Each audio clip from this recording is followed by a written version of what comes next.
The nuisance in Ma's kitchen. When Grandma called from the backyard, I knew I was in for it.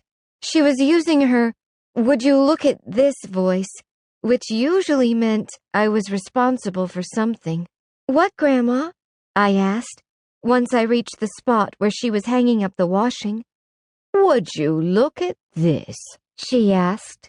"I just went into the kitchen for more clothespins and came back out to find this." I looked where she was pointing. One of my kittens had crawled into the clothes basket and lay sound asleep on a clean sheet. "If you're going to have kittens around the house, you'll have to keep an eye on them. Otherwise, leave them in the barn where they belong.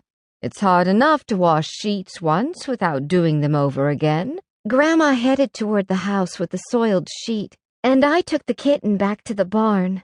But I didn't agree that it belonged there. I would much rather have had the whole family of kittens in the house with me.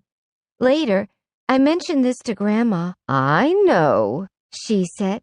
"I felt the same way when I was your age. If it had been up to me, I would have moved every animal on the place into the house every time it rained or snowed." "Didn't your folks let any pets in the house?" I asked. "Most of our animals weren't pets," Grandma admitted. "but there were a few times when they were allowed in. If an animal needed special care, it stayed in the kitchen. I really enjoyed those times, especially if it was one I could help with." "Tell me about one," I said, encouraging her to tell me another story about her childhood. "I remember one cold spring," she began, "when Pa came in from the barn carrying a tiny goat. I'm not sure we can save this one. Pa held the baby goat up for us to see. The nanny had twins last night, and she'll only let one come near her. I'm afraid this one's almost gone." Ma agreed and hurried to find an old blanket and a box for a bed. She opened the oven door, put the box on it, and gently took the little goat and laid it on the blanket. It didn't move at all. It just lay there, barely breathing. "Oh, Ma," I said, "do you think it will live? Shouldn't we give it something to eat?" "It's too weak to eat right now," Ma replied. "Let it rest and get warm. Then we'll try to feed it." Fortunately, it was Saturday, and I didn't have to go to school. I sat on the floor next to the oven and watched the goat.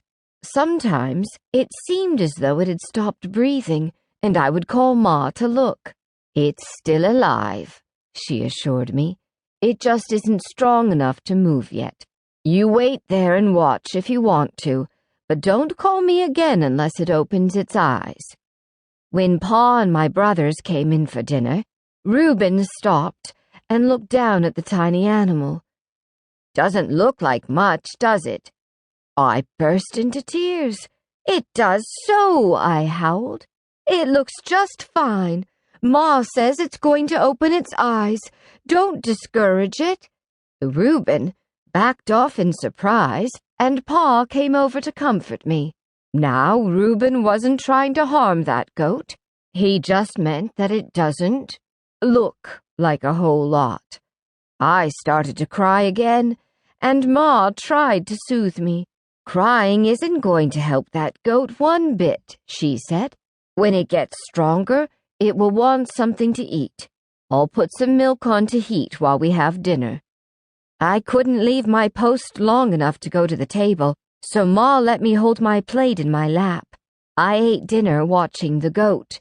Suddenly, it quivered and opened its mouth. "It's moving, Ma!" I shouted. "You'd better bring the milk." Ma soaked a rag in the milk, and I held it while the little goat sucked it greedily. By the time it had fallen asleep again, I was convinced that it would be just fine. And it was. By evening, the little goat was standing on its wobbly legs and began to baa loudly for more to eat. "Pa, maybe you'd better bring its box into my room,"